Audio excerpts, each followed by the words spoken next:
Hello friends, तो आज हम एक्सप्लेन करने वाले हैं एक साउथ की बहुत ही शानदार मूवी। तो चलिए शुरू करते हैं। कहानी की शुरुआत एनिमेशन स्टोरी से होती है, जहां एक अहिल्या नाम की खूबसूरत स्त्री की शादी एक महर्षि से होती है और दोनों ही एक बहुत ही सुखी जीवन बिता रहे होते हैं।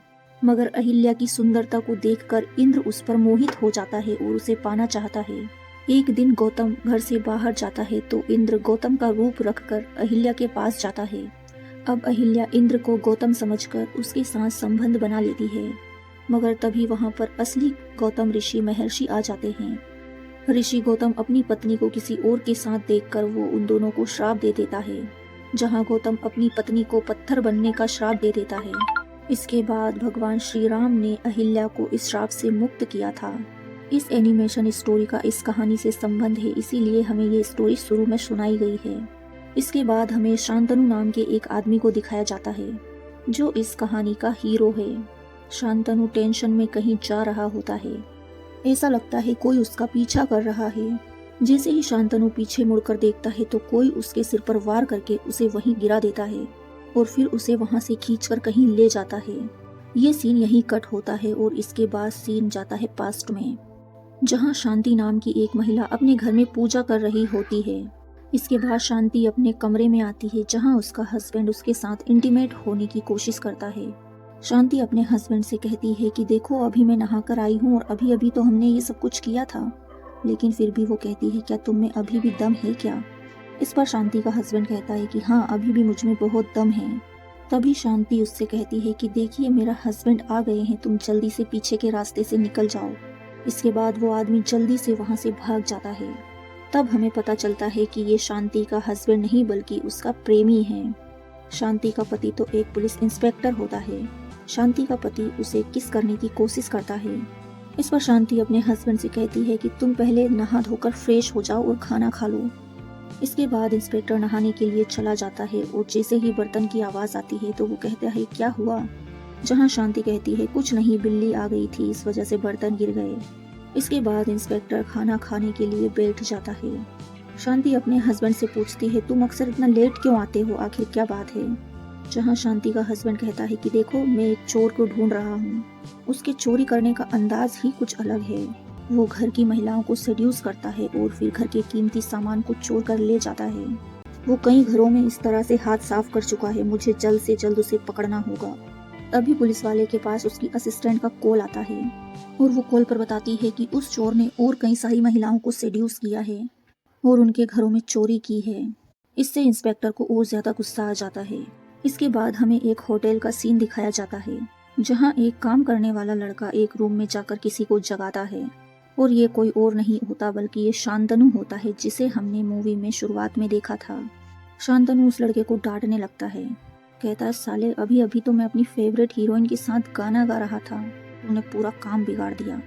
आज के बाद मुझे कभी नींद से मत जगा देना, वरना तुम्हें छोड़ूंगा नहीं। इसके बाद हम अगले सीन में एक मेरी नाम की महिला को देखते हैं। मेरी का हस्बैंड एक बिजनेसमैन होता है। अब जैसे ही मेरी का हस्बैंड घर से बाहर काम के लिए जाता है तो मेरी शांतनु की तरफ देखकर स्माइल करती है और शांतनु भी मेरी की तरफ देखकर स्माइल करता है। अब इन दोनों का क्या कनेक्शन है, ये हमें कहानी में आगे पता चल जाएगा। शांतनु एक आदमी के लिए काम करता है, जहाँ जिसे सब अन्ना कहते हैं। शांतनु अन्ना से कहता है कि मैंने उस औरत को अपने जाल में फंसा लिया है, जल्दी ही मैं माल भी चुरा लूंगा। जहाँ अन्ना कहता है कि मुझे बस उसके घर से वो पवित्र क्रूश चाहिए। इस पर शांतनु अन्ना से कहता है कि हाँ हाँ, वही लेकर आऊंगा। अगले सीन में शांतनु मेरी के घर में घुसना चाहता है, लेकिन वो देखता है कि हर तरफ सीसीटीवी कैमराज लगे हुए थे। अब उन सभी से छुपकर शांतनु को अंदर जाना पड़ता है। वो अंदर जाता है, जैसे ही दरवाजा झट से बंद हो जाता है। असल में वो दरवाजा मेरी ने बंद किया होता है। मेरी शांतनु से पूछती है, तुमने इतनी देर क्यों लगा दी आने में? इस पर शांतनु मेरी से कहता है, तुम्हारे हस्बैंड ने इतने सारे सीसीटीवी कैमरास जो लगा रखे हैं, उन सभी से बचकर बहुत मुश्किल से अंदर आ पाया हूँ। अब हमें पता चलता है कि बहुत टाइम से इन दोनों का अफेयर चल रहा है। इसके बाद इन दोनों का रोमांस शुरू हो जाता है। तभी वहाँ पर रखी चीज नीचे गिर जाती है। उनमें से एक क्रूश भी होता है। शांतनु कहता है कि ये बहुत ही खूबसूरत है।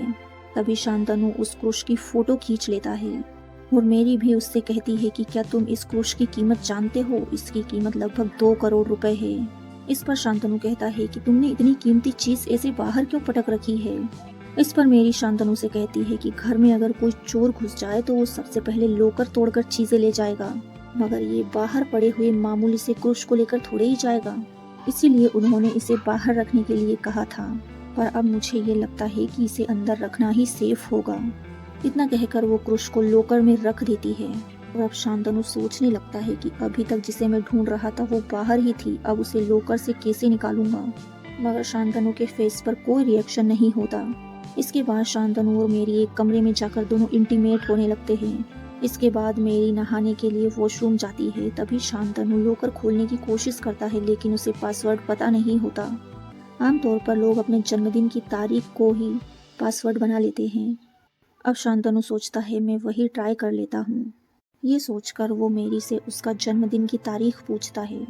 इस पर मेरी शांतनु से कहती है कि अच्छा, क्या तुम मेरे जन्मदिन पर मुझे कोई गिफ्ट देने वाले हो।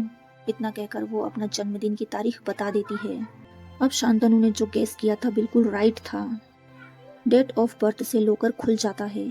शांतनु चुपचाप से उस क्रूश को निकाल लेता है। इसके बाद मेरी नहाकर आ जाती है और उससे नॉर्मली बातें करके शांतनु भी वहाँ से चला जाता है। दूसरी तरफ हम अन्ना को देखते हैं, जो दुनिया के लिए एक बहुत ही साधारण आदमी है, जो एक ट्रेवल एजेंसी चलाता है, मगर बैकग्राउंड में वो शांतनु से इस तरह की चोरियां भी करवाता है। अभी अन्ना एक नारायण नाम के आदमी से बात कर रहा होता है, तभी शांतनु अंदर आ जाता है, लेकिन फिलहाल के लिए अन्ना शांतनु को बाहर वेट करने के लिए कहता है। अब अन्ना से बातें होने के बाद नारायण वहाँ से चला जाता है। शांतनु भी नारायण को वहाँ से जाते हुए देखता है। इसके बाद शांतनु अन्ना को देता है वो क्रूश। अन्ना उस क्रूश को देखकर बहुत ही खुश होता है। इसके बाद शांतनु इस काम को करने के लिए अन्ना से पैसे मांगता है। इस पर अन्ना शांतनु को थोड़े से पैसे देकर कहता है कि फिलहाल तो तुम इसी से काम चला लो, जब मैं इस क्रूश को बेच दूंगा तो तुम्हें पूरे पैसे मिल जाएंगे तुम्हारे। तब इनकी कुछ डील हुई होगी।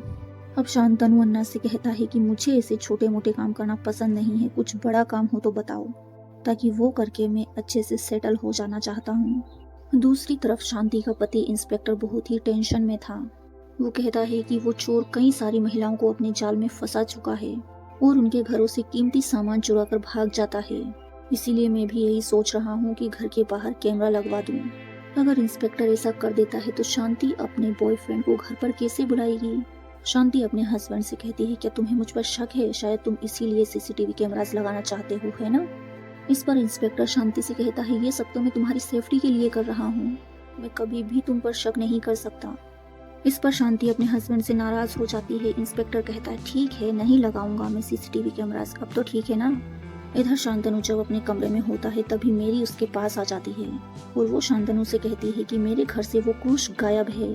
अब शांतनु तो ऐसे एक्टिंग करता है जैसे कि उसे कुछ पता ही नहीं। शांतनु कहता है, अरे ये कैसे हुआ। इस पर मेरी बताती है कि पता नहीं कैसे गायब हो गया, तुमने उसकी फोटो ली थी ना उस दिन, वो तुम मुझे भेज दो, उसके जैसा ही मैं डुप्लीकेट क्रूश बनवा कर घर में रख दूंगी, मेरे हस्बैंड को मुझ पर शक भी नहीं होगा। शांतनु भी मेरी को फोटो भेज देता है। इस टाइम भी मेरी को शांतनु पर बिल्कुल भी शक नहीं हो रहा था। इसके बाद मेरी घर चली जाती है, लेकिन मेरी के हस्बैंड को पता चल चुका था कि क्रूश चोरी हो गया है। क्रूश मीन्स होता है होली क्रॉस, जो कि क्रिश्चियन लोगों का सिंबल होता है। अब मेरी का हस्बैंड पुलिस वाले को बुलाता है और वो उसे बताता है कि क्रूश चोरी हो गया है। अब कैसे भी करके उस क्रूश को ढूंढिए, उसकी कीमत लगभग 2 करोड़ रुपए थी। इस पर मेरी अपने हस्बैंड से कहती है कि अरे उसे तो मैंने सेफ्टी के लिए लॉकर में रखा हुआ है, मैं अभी उसे लेकर आती हूँ। ये कहकर मेरी एक डुप्लीकेट क्रूश लेकर आ जाती है। मेरी का हस्बैंड उस क्रूश को फेंक देता है और वो मेरी से कहता है कि ये तो नकली क्रूश है, असली वाला क्रूश कहाँ है, तुमने कहीं किसी और को घर में अलाउड तो नहीं किया था। इससे मेरी के हस्बैंड को मेरी पर शक हो जाता है, जहाँ इंस्पेक्टर उसे बहुत ही मुश्किल से शांत करवाता है। इंस्पेक्टर मेरी से कहता है कि देखो, अगर कोई इस घर में आया था तो हमें बता दीजिए। मेरी कहती है कि मैं अभी आती हूँ। इतना कहकर वो अपने रूम में चली जाती है। मेरी का हस्बैंड तो गुस्से में ही उसको घूरे जा रहा था। अब कुछ ही देर में कमरे में एक बंदूक चलने की आवाज सुनाई देती है। अब मेरी को डर होता है कि कहीं अब उसका अफेयर पकड़ा ना जाए, इसी वजह से वो खुद को गोली मार लेती है। इधर शांतनु अपने कमरे में होता है, तभी काम वाला लड़का आकर शांतनु से कहता है, भैया पुलिस आपके बारे में पूछ रही है। शांतनु पीछे से बचकर भागने की कोशिश करता है, मगर पुलिस वाले शांतनु को पकड़ लेते हैं, मगर शांतनु उन्हें धक्का मुक्की करके वहाँ से भाग निकलता है। इसी बीच इंस्पेक्टर अपनी कार से आता है और शांतनु को टक्कर मार देता है। तभी शांतनु की अचानक से आँख खुल जाती है। असल में ये शांतनु का एक बुरा सपना होता है। मेरी तो सच में मर चुकी थी, लेकिन इसके बाद जो दिखाया गया वो शांतनु का सिर्फ सपना था। शांतनु लगभग अब तक 15 से ज्यादा घरों में चोरी कर चुका है। अब शांतनु अन्ना से कह देता है, देखो इसके बाद मैं ये काम नहीं करना चाहता, अगर ऐसा ही रहा तो किसी न किसी दिन मैं फंस जाऊंगा। अन्ना शांतनु से कहता है, देखो अगर तुम सेटल होना चाहते हो तो ये आखिरी काम और कर ही दो मेरे लिए, इससे तुम्हें एक मोटी रकम मिलेगी जिससे तुम आराम से सेटल हो जाना। इस चोरी के बाद तुम्हें कहीं और चोरी करने की जरूरत भी नहीं पड़ेगी। फिर अन्ना कहता है कि तुमने उस आदमी को देखा था ना, वो उस दिन मेरे पास आया था, नारायण।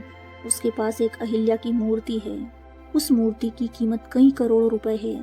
नारायण उसको अपने घर में रखकर उसकी पूजा करता है। तुम्हें कैसे भी करके उस अहिल्या की मूर्ति को चुराना होगा। अगर तुमने ये एक आखिरी काम कर दिया तो तुम लाइफ में अच्छे से सेटल हो सकते हो। साथ ही अन्ना शांतनु को उस घर में घुसने का एक अच्छा सा आइडिया भी देता है। अन्ना कहता है कि नारायण के घर का एक पोर्शन खाली है, मैं उससे बात करके तुम्हें उसके वहाँ एक रूम दिलवा दूंगा। इस वजह से तुम्हें घर में घुसकर मूर्ति चुराने में आसानी हो जाएगी। अब अगले ही सीन में हम देखते हैं कि शांतनु नारायण की गली में पहुंच जाता है, जहां वो एक शॉप पर पूछता है कि नारायण का घर कहाँ है। वहीं एक सुधीर नाम का आदमी आता है और वो शांतनु से कहता है कि मैं उस घर में छोटे मोटे काम करता हूँ, चलो मैं तुम्हें उनके घर तक छोड़ देता हूँ। इतना कहकर सुधीर शांतनु को नारायण के घर पर ले जाने लगता है। सुधीर शांतनु से पूछता है कि तुम इस टाउन में वैसे क्यों आए हो, क्या काम है यहाँ। शांतनु सुधीर को बताता है कि देखो मैं एक लड़की से बहुत प्यार करता हूँ, वो इसी टाउन में रहती है, मैं उससे बात करके उसे कन्विंस करने के लिए आया हूँ। इस पर सुधीर शांतनु से कहता है कि अच्छी बात है, मगर नारायण एक चिड़चिड़ा टाइप का आदमी है, उससे जरा संभल कर रहना। इतना बात करके वो शांतनु को नारायण के घर ले आता है। नारायण के घर पर ही शांतनु एक सुंदर सी महिला को देखता है जिसका नाम होता है अहिल्या। अहिल्या संस्कृत भाषा में एक बिल्ली से बात कर रही होती है। शांतनु अहिल्या से कहता है कि आप ये बिल्ली से बात क्यों कर रही हैं। तभी अहिल्या कहती है कि कहो तो तुमसे भी बात कर लूं। अहिल्या शांतनु से संस्कृत में कुछ कहती है। इससे शांतनु कहता है कि मुझे तो संस्कृत की ABCD भी नहीं आती। इस तरह से शांतनु और अहिल्या दोनों काफी हंस हंस कर बातें कर रहे होते हैं। इसके बाद शांतनु अंदर जाकर नारायण से मिलता है। तभी एक चित्रा नाम की महिला शांतनु के लिए कॉफी लेकर आती है। नारायण शांतनु से किराए के बारे में बात कर रहा होता है। इसी बीच शांतनु अहिल्या को बहुत गौर से देख रहा होता है और वो सोचने लगता है कि अहिल्या शायद नारायण की बेटी हो सकती है। जहाँ नारायण शांतनु से कहता है कि वो मेरी वाइफ है। शांतनु तो चौंक ही जाता है कि इस बूढ़े व्यक्ति की इतनी खूबसूरत जवान वाइफ कैसे हो सकती है। शांतनु को महिलाओं को सेड्यूस करना बहुत अच्छा लगता है, इसीलिए वो इतने दिनों से अन्ना के लिए काम कर रहा होता है। इसके बाद नारायण शांतनु को उसका कमरा दिखा देता है। नारायण शांतनु से कहता है इस कमरे की साफ सफाई तुम्हें ही करना पड़ेगी। इस पर शांतनु कहता है ठीक है, कोई बात नहीं, मैं कर लूंगा। इसके बाद शांतनु कमरे में सफाई करने लगता है। तभी वहाँ पर रमेश और सुरेश नाम के 2 आदमी आते हैं और वे शांतनु से कमीशन मांगने लगते हैं। इस पर शांतनु कहता है अब तुम्हें किस बात का कमीशन चाहिए भाई। इस पर ये रमेश और सुरेश कहते हैं कि नहीं नहीं, जो भी इस घर में आता है वो हमें कमीशन देता ही है, तो तुम्हें भी मुझे कमीशन देना होगा। अब शांतनु भी कुछ सोचता है कि ये कभी ना कभी तो मेरे काम आएंगे ही, इसलिए वो उन्हें अच्छी सी रकम दे देता है। अब नारायण शांतनु से कहता है कि अरे ये रमेश और सुरेश बहुत ही बदमाश है, क्या इन्होंने तुमसे कमीशन ले लिया। इस पर शांतनु नारायण से कहता है कोई बात नहीं, ले लिया तो क्या हुआ। शांतनु नारायण से पूछता है वैसे आप कहाँ जा रहे हैं। नारायण कहता है मुझे जरा काम है, तुम सफाई करके आराम कर लो। नारायण तो वहाँ से चला जाता है, लेकिन तभी अहिल्या के गाने की आवाज आती है। शांतनु अहिल्या के पास पहुँच जाता है और कहता है क्या तुम ही ये गाना गा रही थी। इस पर अहिल्या कहती है हाँ, यहाँ मेरे अलावा और कौन है, मैं ही गाना गा रही थी। चित्रा भी इस घर में होती है, मगर फिलहाल तो वो बैंक से पैसे निकालने गई हुई थी। जहाँ चित्रा और नारायण के बीच में कुछ तो रिश्ता है जो हमें पता नहीं। अब नारायण चित्रा से कहता है क्या उसे पैसे देना जरूरी है। जिस पर चित्रा नारायण से कहती है हम उसे पैसे देंगे तो हमारे लिए अच्छा ही होगा। ये किसके बारे में बात कर रहे थे ये तो हमें कहानी में आगे पता चलेगा। इसके बाद हम सुधीर को देखते हैं जो कि उदास बैठा हुआ था। वहीं सुधीर के साथ काम करने वाला लड़का उससे पूछता है भाई तुम उदास क्यों बैठे हो। जहां हमें ये समझ आता है कि सुधीर अपनी प्रॉब्लम्स किसी को नहीं बता सकता। सुधीर चुपचाप वहां से चला जाता है। शांतनु एक बहुत ही अच्छी ड्राइंग बनाता है और वो अहिल्या की एक शानदार फोटो बनाकर उसे दीवार पर चिपका देता है और वो उस फोटो को निहारने लगता है। तो इसके बाद शांतनु सुधीर को नारायण के घर में किसी से बात करते हुए देखता है। इसके बाद सुधीर एक पेड़ के पास जाता है और स्मोकिंग करने लगता है। अब शांतनु भी सुधीर के पास पहुंच जाता है और उससे पूछ लेता है, भाई तुम यहाँ क्या कर रहे हो? सुधीर शांतनु को बताता है कि भाई मैं तो रोज ही इसी रास्ते से अपने घर जाता हूँ। मगर शांतनु को सुधीर पर शक हो जाता है। वो सोचता है कि ये पक्के में झूठ बोल रहा है, क्योंकि इसे तो मैंने नारायण के घर में किसी से बात करते हुए सुना है। इसके बाद शांतनु अपने कमरे की तरफ जाने लगता है, लेकिन चित्रा बाहर आ जाती है और वो शांतनु से कहती है, क्या हुआ, तुम इधर क्यों हो? इससे कहता है शांतनु कि मुझे कुछ आवाज सुनाई दी थी, इस वजह से मैं इधर आया था। इतना कहकर वो अपने कमरे में चला जाता है। इधर शांतनु ने जो अहिल्या की ड्राइंग बनाई होती है वो हवा चलने की वजह से नीचे गिर जाती है। अहिल्या उस फोटो को उठाकर शांतनु के पास पहुंच जाती है और वो शांतनु से कहती है, क्या तुम्ही ने ये ड्राइंग बनाई है? इस पर शांतनु कहता है, हाँ मैंने ही बनाई है, तुम्हें कैसी लगी बताओ? अहिल्या कहती है, ड्राइंग तो बहुत ही शानदार बनाई है तुमने। और ये दोनों एक दूसरे से फ्लर्ट करने लगते हैं। अहिल्या भी अब शांतनु की उसके कमरे में सफाई करने में उसकी हेल्प करती है। शांतनु अब भी अहिल्या को ही घूरे जा रहा था। अब शांतनु कुर्सी पर चढ़कर एक पेटी उतारता है। इस पर अहिल्या कहती है, उस पेटी में मेरा जरूरी सामान है। अब शांतनु उस पेटी को खोलता है तो उसमें एक अजीब सा पत्थर होता है। अहिल्या कहती है कि ये कोई मामूली पत्थर नहीं, एक जादुई पत्थर है। इसे हाथ में लेकर तुम एक मंत्र जपोगे तो तुम्हें तुम्हारा मनचाहा रूप मिल जाएगा। मगर शांतनु को अहिल्या की बातों पर यकीन नहीं था। इसके बाद अहिल्या कहती है कि रुको, इसे तुम खुद ट्राई करके देखो, मगर ये जादू अकेले में करना होता है। मैं घर में तुम्हारा इंतजार करूंगी, तुम इस पत्थर को लेकर मेरे घर में आना, फिर देखना तुम्हें इस पत्थर का सब पता चल जाएगा। इतना कहकर अहिल्या अपने घर जाकर नहाने लगती है। अहिल्या ने शांतनु को एक मंत्र बताया होता है। अब शांतनु उस पत्थर को अपने हाथ में लिए हुए वो मंत्र जपते हुए अहिल्या के घर में आ जाता है। सबसे पहले शांतनु पूजा घर में पहुंचता है, जहां अहिल्या की वो मूर्ति होती है जिसे शांतनु चुराने आया था। शांतनु अभी इस मूर्ति को चुरा लेने की सोचता है, मगर तभी अहिल्या गाना गाना शुरू कर देती है और इस वजह से शांतनु को अपना इरादा बदलना पड़ता है और वो मूर्ति को वहीं छोड़कर अहिल्या को देखने चला जाता है। मगर जैसे ही शांतनु अहिल्या के कमरे में जाता है तो अहिल्या ऐसे बात करती है जैसे कि शांतनु उसका हस्बैंड है। अहिल्या शांतनु से पूछती है, अरे तुम आज काम से इतनी जल्दी घर कैसे आ गए? अब जैसे ही शांतनु आईने में देखता है उसमें शांतनु का नहीं बल्कि नारायण का रूप नजर आता है। अब शांतनु घबरा जाता है, ये कैसे हो सकता है? शांतनु को परेशान देखकर अहिल्या हंसने लगती है। यही से सीन शिफ्ट होता है प्रेजेंट में और ये वही टाइम होता है जब शांतनु के सिर पर किसी ने मारा था और उसे घसीट कर ले जा रहे होते हैं। सिर पर चोट की वजह से फिलहाल शांतनु हॉस्पिटल में एडमिट है। तभी यहाँ पर इंस्पेक्टर और इस एरिया का सब इंस्पेक्टर आ जाता है। सब इंस्पेक्टर बताता है कि इस आदमी ने एक महिला का कत्ल कर दिया और वहाँ से भाग रहा था और उस औरत के पति ने इसके सिर पर जोर की मारी और इसे पकड़ कर रखा। तो उसी ने ही पुलिस को ये सब कुछ बताया था। अब इंस्पेक्टर समझ चुका था कि शांतनु ही वह चोर है जिसकी वो इतने दिनों से तलाश कर रहा था। अब इंस्पेक्टर शांतनु की पूरी डिटेल्स निकालने लगता है तो उसे पता चलता है कि अभी तक शांतनु ने कई जगह चोरियां की है, मगर उसने कभी किसी का कत्ल नहीं किया। पुलिस वालों को ये भी शक होता है तो फिर इसने इस बार औरत का कत्ल क्यों किया? कहीं ये कत्ल किसी और ने तो नहीं किया? शांतनु को इसमें फंसा दिया। मगर जब तक शांतनु होश में नहीं आएगा तब तक कुछ भी नहीं कह सकते। आखिरकार शांतनु को होश आ ही गया था। इंस्पेक्टर शांतनु से कहता है कि देखिए, हमें पता चल गया है तुम एक नंबर के चोर हो। मुझे तुमसे सिर्फ ये कंफर्म करना है कि तुमने कत्ल किया है या नहीं। अब शांतनु आगे की कहानी बताना शुरू करता है। इसके बाद हम फ्लैशबैक में देखते हैं। ये वो सीन होता है जहाँ आईने में शांतनु ने नारायण को देखा था। वो शॉप में बैठा हुआ था, जहाँ अहिल्या शांतनु से कहती है कि अब तो तुम्हें मेरी बात पर यकीन है ना कि ये सच में एक जादुई पत्थर है।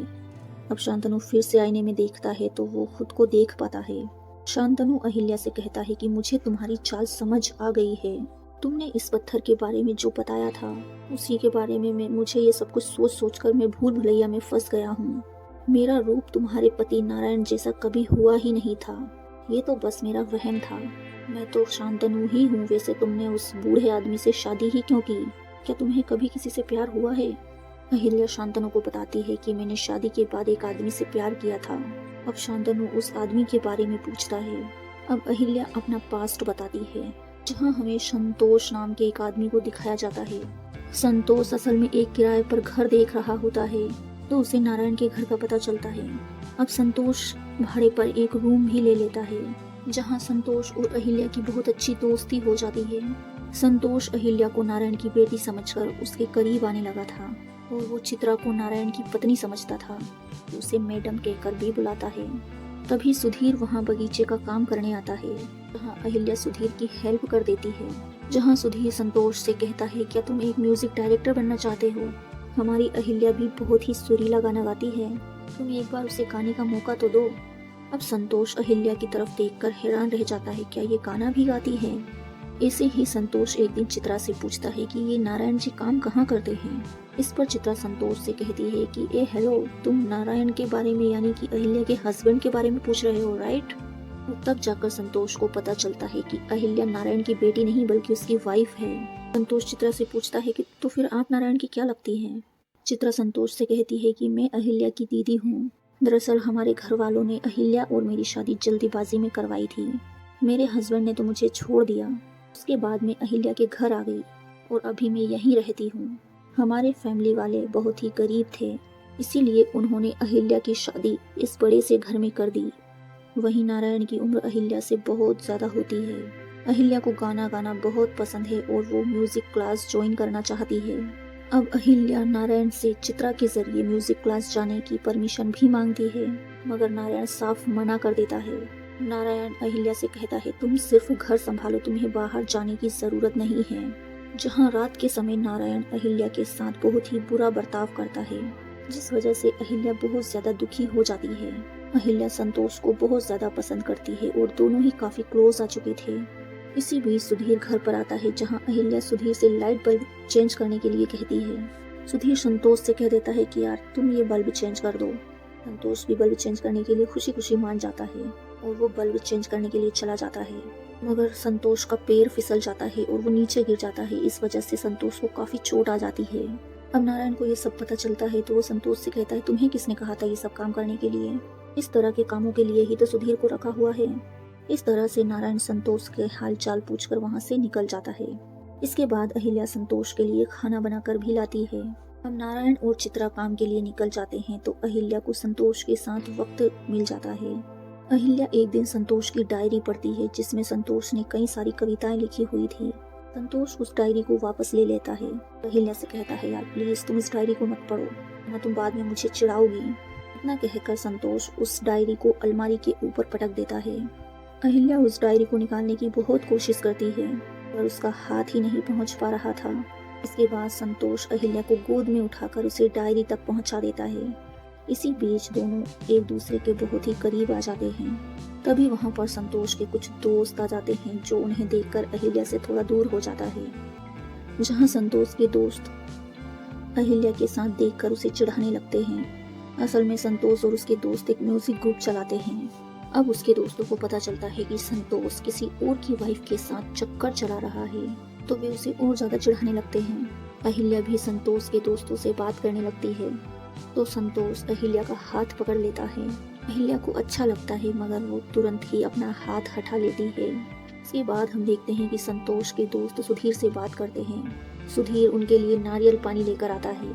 इसी बीच अहिल्या संतोष को अंदर बुलाती है। वो दोनों ही कमरे में चले जाते हैं। सुधीर को ये सब कुछ अजीब लग रहा था। सोचने लगता है कि जरूर कुछ न कुछ गलत हो रहा है।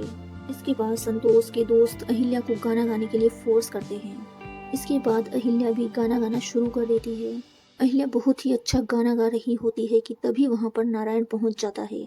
सबसे पहले तो नारायण सबके सामने अहिल्या के गाल पर जोर का चांटा मारता है। साथ ही नारायण संतोष और उसके दोस्तों को भी फटकार देता है। वो संतोष से कहता है कि अगर इसी तरह तुम्हें कल छुर्रे उड़ाना है तो अभी की अभी यहाँ से घर खाली कर दो। संतोष के दोस्त तो वहाँ से चले जाते हैं, मगर संतोष जब तक उसका पैर ठीक नहीं हो जाता वो यहाँ से कैसे जा सकता है। कुछ दिनों में संतोष का पैर थोड़ा ठीक हो गया था। तभी चित्रा संतोष से मिलने आती है। चित्रा संतोष से कहती है कि नारायण के बर्ताव के लिए मैं तुमसे माफी मांगती हूँ। असल में वो अहिल्या को बहुत ज्यादा टॉर्चर करता है। मैं चाहकर भी अहिल्या को इस नर्क से बाहर नहीं निकाल पा रही हूँ।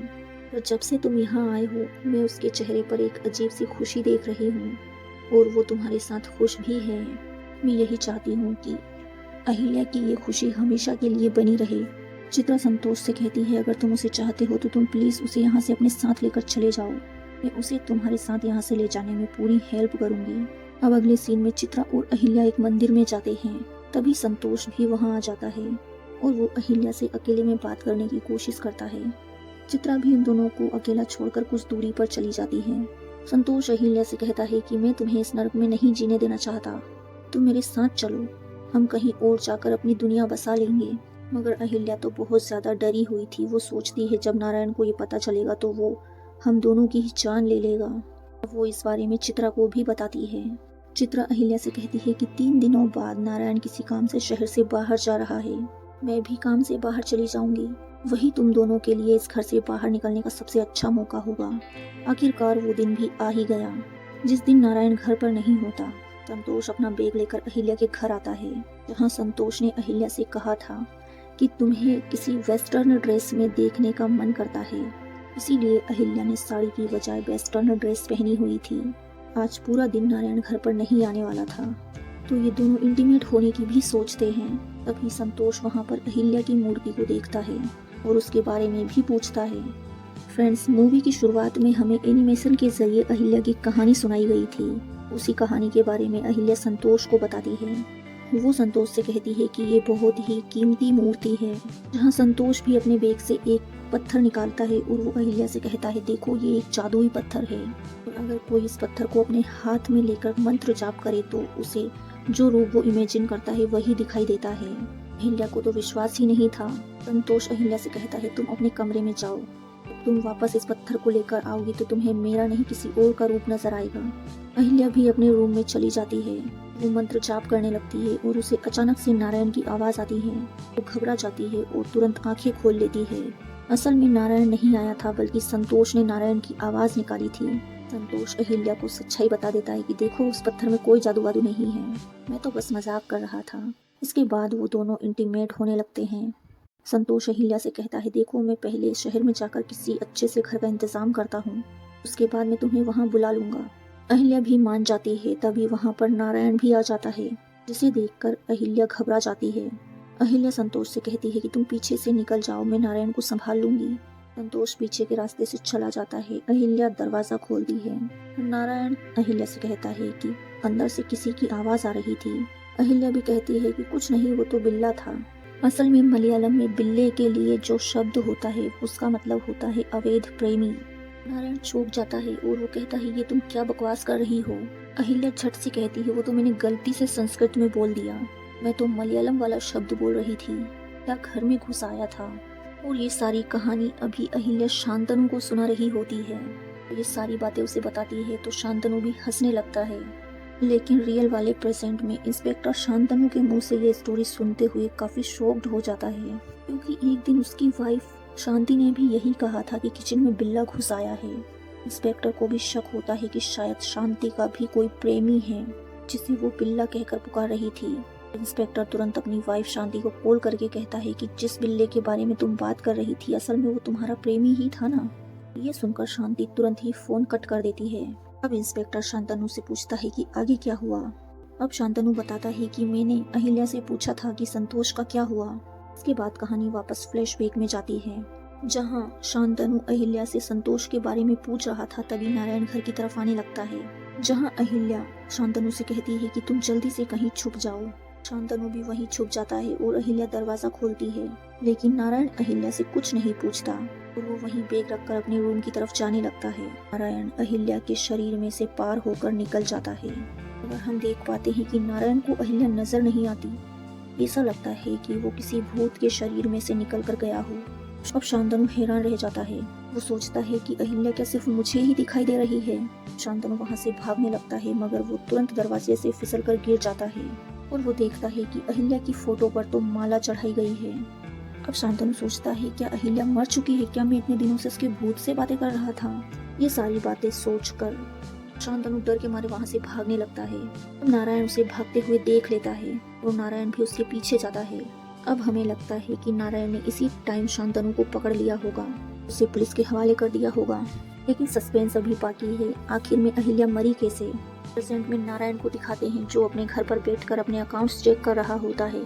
हाँ, इंस्पेक्टर नारायण से कहता है कि आपने कहा था कि शांतनु ने आपकी वाइफ का कत्ल किया था, इसीलिए तुमने शांतनु के सिर पर मारा और उसे पुलिस के हवाले कर दिया। अब नारायण हाँ में जवाब देता है। इस पर इंस्पेक्टर नारायण से कहता है, तुम झूठ बोल रहे हो, हमने असली कातिल का पता कर लिया है। पुलिस वाले एक आदमी को बाहर निकालते हैं, वो कोई और नहीं बल्कि सुधीर होता है। इंस्पेक्टर सुधीर से कहता है कि मुझे पूरा सच चाहिए, अगर झूठ बोला तो हम तुम्हें पूरी तरह से मारेंगे। अब सुधीर सच बताना शुरू कर देता है। हम देख पाते हैं कि असल में सुधीर को चित्रा से प्यार होता है। यहाँ सुधीर चित्रा को इम्प्रेस करने के लिए कुछ न कुछ करता रहता था। वहीं हम चित्रा को देखते हैं, वो अहिल्या की जगह लेना चाहती थी। वो नारायण की वाइफ बनना चाहती थी क्योंकि नारायण काफी ज्यादा अमीर था और अपने इसी मकसद के लिए चित्रा सुधीर का यूज करती थी। जहाँ चित्रा सुधीर को फुसलाती बहलाती और कहती है कि संतोष और अहिल्या एक दूसरे से प्यार करते हैं, मैं चाहती हूँ कि नारायण को पता चल जाए तो वो अहिल्या को छोड़ देगा। उसके बाद मैं नारायण से शादी कर लूंगी और उसकी पूरी प्रॉपर्टी की मालकिन बन जाऊंगी। तो जब तक नारायण जिंदा है तब तक तुम और मैं छुप छुप कर मिलेंगे। उसके मरने के बाद हम दोनों शादी कर लेंगे, हम ऐशो आराम की जिंदगी जिएंगे। अब हमें चित्रा के असली इरादे पता चलते हैं। अब सुधीर से पुलिस वाले कहते हैं कि बताओ आगे तुमने क्या किया। अब सुधीर बता देता है।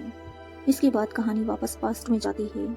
चित्रा के कहे अनुसार सुधीर नारायण को बता देता है कि संतोष और अहिल्या का चक्कर चल रहा है।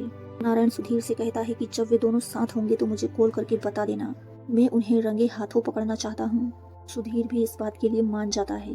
अब जिस दिन संतोष और अहिल्या एक साथ कमरे में होते हैं उसी दिन सुधीर ने ही नारायण को बताया था।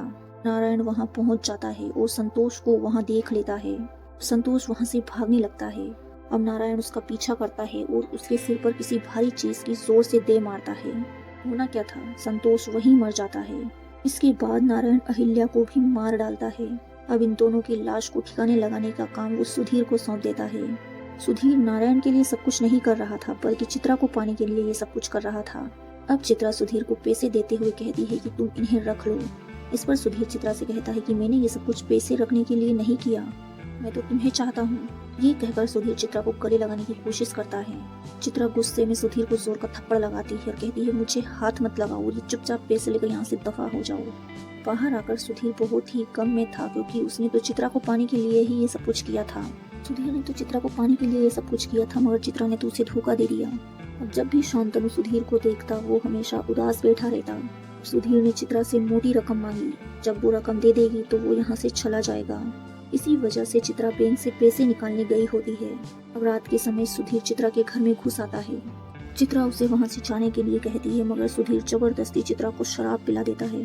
अब चित्रा जब नशे में थी तो सुधीर उसके साथ इंटीमेट हो जाता है और सुबह होने से पहले सुधीर घर छोड़कर चला जाता है। और शांतनु तो घर से इसीलिए भागा था क्योंकि उसे पता चल गया था वो अहिल्या के भूत से बातें कर रहा था। मगर उसे भागते हुए देखकर नारायण को शक हो जाता है और वो चित्रा के कमरे में जाता है। यहाँ चित्रा का नशा भी उतर जाता है। अब नारायण को ये लग रहा था कि शांतनु चित्रा के साथ इंटीमेट होकर भागा था। चित्रा उसे सच बताने की कोशिश करती है मगर नारायण चित्रा को सच बताने का मौका ही नहीं देता और वो चित्रा के सिर पर एक बोतल जोर की मारकर उसको भी वहीं मार डालता है। और इस कत्ल का इल्जाम वो शांतनु पर लगा देता है। वो शांतनु के पीछे भागकर उसे पुलिस के हवाले कर देता है। चित्रा के ऊपर जो फिंगरप्रिंट्स होते हैं उससे ये भी पता चल जाता है कि सुधीर ने ही उसका यूज किया है। इसी वजह से पुलिस वालों ने सुधीर को पकड़ लिया और उसे यहाँ लेकर आ गए।